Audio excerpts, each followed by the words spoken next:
మనము నిన్న మొన్న మీరు జంతర్ మంతర్ దగ్గర, ఢిల్లీలో జంతర్ మంతర్ దగ్గర నీట్ పేపర్కి సంబంధించి విద్యార్థుల భవిష్యత్తు గత కొన్ని నెలల కిందట నీట్ పేపర్ లీక్ కావడము, దానివల్ల మళ్ళీ పిల్లలు చదువుకొని మళ్ళీ రాయడము, ఇది ఒక పిల్లల యొక్క భవిష్యత్తు.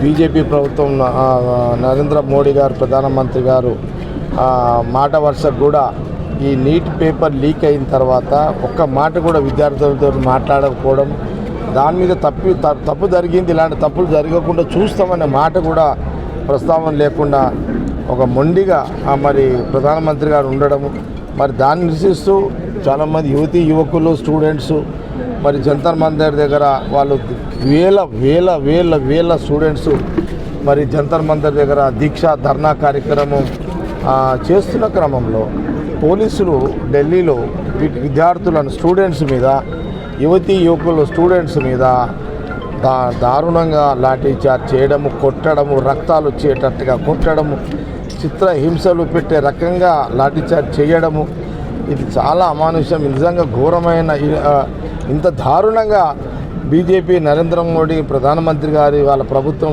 విద్యార్థుల రక్తం వచ్చేటట్టుగా కొట్టడము, దీన్ని చూసిన తర్వాత ఇది చూసి రాహుల్ గాంధీ గారు నిన్న ఇండియా కూటమి రాహుల్ గాంధీ గారు ఎంపీలందరూ మరి ప్రియాంక గాంధీ గారు, రాహుల్ గాంధీ గారు, ప్రియాంక గాంధీ గారు, ఖార్గే గారు నిన్న అందరూ కూడా ప్రధానమంత్రి మోడీ గారు ఇంటి ముందే ధర్నా చేయాలని నిన్న అక్కడికి ధర్నాకు వెళ్ళడం జరిగింది.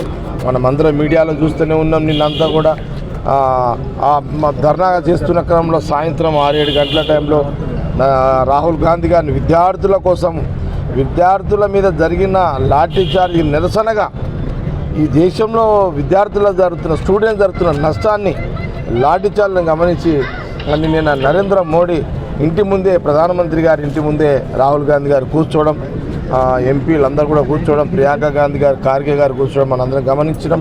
సాయంత్రం వారిని అక్కడ కూడా వారిని అరెస్ట్ చేయడం, అక్కడి నుంచి లాక్కోపోవడం ఇవన్నీ కూడా మనం చూసినాం. నిన్న రాహుల్ గాంధీ దానికి నిరసనగానే రాహుల్ గాంధీ గారి విద్యార్థులకు మద్దతుగా రాహుల్ గాంధీ గారు, ప్రియాంక గాంధీ గారు కాంగ్రెస్ పార్టీ చేస్తున్న పోరాటానికి మద్దతుగా నిన్న రాత్రి మేము నేషనల్ హైవే 65 బాంబే హైవే మీద దాదాపు 2 గంటల సేపు మేము కూడా హైవేని దిగ్బంధం చేయడం కూడా జరిగింది. మరి అదే క్రమంలో రాహుల్ గాంధీ గారు పిలిపివ్వడం జరిగింది. మా పిసిసి ప్రెసిడెంట్ గారు కూడా, మహేష్ కుమార్ గారు కూడా ఈరోజు కార్యక్రమాలు అన్ని జిల్లాలో చేయాలన్నారు. అందరూ చేస్తున్నారు. ఒక దిక్కు సీఎం రేవంత్ రెడ్డి గారు చేస్తున్నారు, మహేష్ కుమార్ గారు ఒక దిక్కు చేస్తారు. ఇప్పుడు సంగారెడ్డిలో కూడా అంటే ఇప్పుడు రాహుల్ గాంధీ గారు అందరికీ వీడియోలు వచ్చినాయి, మా అందరికి వచ్చినాయి. మన ప్రధానమంత్రి మోడీ గారు బేషరతుగా భారతదేశ యువకులకు స్టూడెంట్స్కి క్షమాపణ చెప్పేంత వరకు ఉద్యమాలు కొనసాగుతాయో చెప్పాలి అని రాహుల్ గాంధీ గారు డిమాండ్ చేయడం జరిగింది. దానితో పాటు consult minister, central education minister రాజీనామా చేయాలి అని రాహుల్ గాంధీ గారు డిమాండ్ పెట్టడం జరిగింది. ఇప్పుడు పార్లమెంట్లో కూడా నడుస్తున్నట్టుంది. మొత్తం మీద రాహుల్ గాంధీ ఏ పిలుపు అయితే ఇచ్చిరో వాళ్ళ పిలుపు మేరకు మళ్ళీ నేను కూడా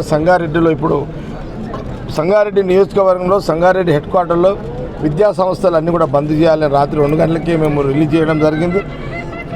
స్కూల్స్, హై స్కూల్స్, కాలేజీలు, ప్రైవేటు, గవర్నమెంట్ అన్నీ కూడా బంద్ చేయండి.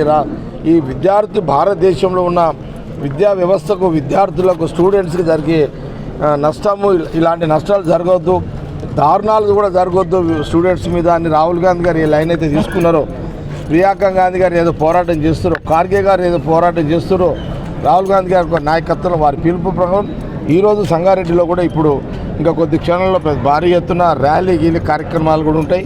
విద్యా సంస్థలు అన్నీ బంద్ చేస్తున్నాం. రాహుల్ గాంధీ గారి యొక్క నాయకత్వంలో స్టూడెంట్స్కి మద్దతుగా కార్యక్రమం ఇక్కడ జరుగుతున్నది. పార్లమెంటు ఏదైతే రామచంద్రరావు గారు, మీరు బీజేపీ ప్రధాన ఇంటి ముందు ప్రతిపక్ష నాయకుడు రాహుల్ గాంధీ గారు కూర్చోవడాన్ని మీరు వ్యతిరేకిస్తూ కాంగ్రెస్ పార్టీ గాంధీ భవన్ని మీరైతే పిలిపిస్తున్నారో మా చేతగా కాదు, మేము కూడా మీ పార్టీని కూడా గెలవ చేస్తాం, మీ భవనాన్ని కూడా గెలవ చేస్తాం, మిమ్మల్ని కూడా గెలవ చేస్తాము. ఎందుకంటే తప్పు మీ దగ్గర జరిగింది, మీ ప్రధానమంత్రి గారు చేశారు. మీ ప్రధానమంత్రి దేశంలో ఉన్న యువతి యువకులకు స్టూడెంట్స్ క్షమాపణ చెప్పాలని రాహుల్ గాంధీ గారు డిమాండ్ చేస్తున్నారు. మీరు మీ ప్రధానమంత్రి మోడీ గారు రాహుల్ గాంధీ గారు అన్నట్టుగా మీ ప్రధానమంత్రి మోడీ గారు భారతదేశ స్టూడెంట్స్కి ముందు క్షమాపణ చెప్పియండి. దాని తర్వాత మీ మంత్రి ఎడ్యుకేషన్ మినిస్టరు రిజైన్ చేయాలి. కాబట్టి మీరు తప్పులు చేసి మీరు విద్యార్థులని లాఠీ చార్జీలు చేసి మీరు కొట్టి రాహుల్ గాంధీ గారు విద్యార్థుల కోసం పోరాటం చేస్తుంటే ఉల్టా మీరు మాకు గాంధీ భవన్ అంటున్నారు. మాకు చేత కదా, ఇప్పుడు మేము కూడా ఈ కార్యక్రమం అయిపోయిన తర్వాత మీరు మాకు గాంధీ భవన్కి వస్తే మేము బీజేపీ భవన్కి వస్తాము, తప్పకుండా వస్తాము. మేము కూడా వచ్చి మీ గాంధీ భవన్ పరిసర ప్రాంతాల్లో గేరావ్ చేసే ప్రయత్నం చేస్తే తప్పకుండా బీజేపీ పార్టీ ఆఫీస్ కూడా గేరావ్ చేస్తాం, మీ సెంట్రల్ మినిస్టర్ కూడా గేరావ్ చేస్తాం. తప్పులు మీరు చేసారు, మీ కిషన్ రెడ్డి గారిని చేస్తాం, బండి సంజయ్ గారిని చేస్తాం, మేము కూడా అందరినీ గేరావ్ చేస్తాం. కార్యక్రమం రాహుల్ గాంధీ గారు నాయకత్వం వారి పిలుపులో ఎంటైర్ తెలంగాణ రాష్ట్రం అంతా కూడా నాయకులందరూ కూడా పనిచేస్తున్నారు. ఒకదికి పీసీసీ ప్రెసిడెంట్, ఒకదికి సీఎం, ఒకది మేమందరం పనిచేస్తున్నాం. తప్పకుండా మీరు గాంధీ భవన్కి వస్తే మేము బీజేపీ ఆఫీస్కి వస్తాం. దీంట్లో ఎలాంటి అనుమానం లేదు. మిక్కిగా అంటే ఈ విద్యార్థులను అడ్డం ఇప్పుడు విద్యార్థులను అడ్డం పెట్టుకొని అసలు ఈ ఎడ్యుకేషన్ సిస్టమ్ డెవలప్ చేసిందే రాహుల్ గాంధీ గారి కుటుంబం. అసలు రాహుల్ గాంధీ గారి కుటుంబం ఎడ్యుకేషన్ సిస్టాన్ని డెవలప్ చేసారు. ఇండిపెండెన్స్ వచ్చిన తర్వాత ఆ రోజు జవహర్లాల్ నెహ్రూ ప్రధానమంత్రి అయిన తర్వాత అనేక ఎడ్యుకేషన్ ఇన్స్టిట్యూషన్స్, అప్పుడు ఇవన్నీ లేవు మనకు, బిఫోర్ ఇండిపెండెంట్. అప్పుడు వారు వచ్చిన తర్వాత ఇవన్నీ జరిగినాయి.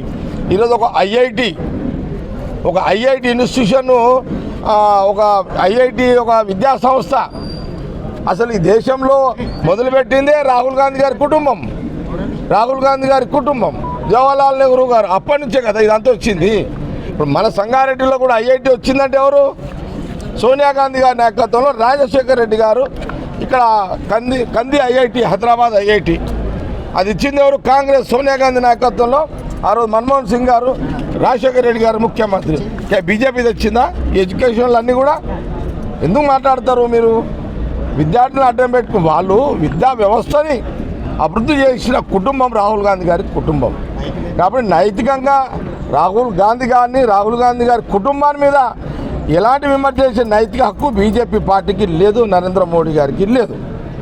కాబట్టి ఇది విద్యార్థుల క్షమాపణ చెప్పేంత వరకు మోడీ గారు క్షమాపణ చెప్పేంత రాహుల్ గాంధీ గారి పోరాటము కొనసాగి వారు చేసే పోరాటానికి మద్దతుగా యావత్ తెలంగాణ కాంగ్రెస్ పార్టీ కార్యకర్తలం నాయకులం అందరం కూడా అందరు రెడీగా ఉన్నాం. అందులోనే నిమగ్నమై విద్యార్థుల కోసం మేము కూడా మద్దతుగా ఢిల్లీలో జరిగిన లాఠీచార్జ్ నిరసనగా వ్యతిరేకంగా రాహుల్ గాంధీ గారి ప్రియాంక గాంధీ గారి అరెస్టుకి వారి మద్దతుగా మేము క్షమాపణ చెప్పేంత కార్యక్రమం సంగారెడ్డిలో కూడా కొనసాగుతూనే ఉంటాయి. 100% ఈ దేశానికి మనము అందరము యువకులమే ఒకప్పుడు. ఇప్పుడు పెద్దరికం వచ్చింది. యువకులు దేశానికి వెన్నుముక్క. అందరము పిల్లలుగా పుడతాం, మనుషులుగా పుడతాం, పిల్లలుగా ఉంటాము, యువకులం అవుతాము. ఇటు మనం జీవిస్తూ దేశ భద్రత, దేశ మంచి చెడు చూసుకుంటే జీవిస్తుంటాం కదా. మీరు కూడా యువకులే కదా ఒకప్పుడు. మీరు చేసిన తప్పును సరిదిద్దుకునేది పోయి, చేసిన తప్పుకు క్షమాపణ కోరాల్సింది పోయి, రాహుల్ గాంధీ గారు మద్దతుగా విద్యార్థుల కోసము ధర్నా కార్యక్రమం మోడీ గారి ఇంటి ముందు చేస్తుంటే మీరు ఉల్టా మా మీద రాహుల్ గాంధీ గారి మీద విమర్శ చేస్తారు. ఇది దేశ ప్రజలు గమనిస్తున్నారు. విద్యార్థుల తల్లిదండ్రులారా మీరు కూడా ఆలోచన చేయండి.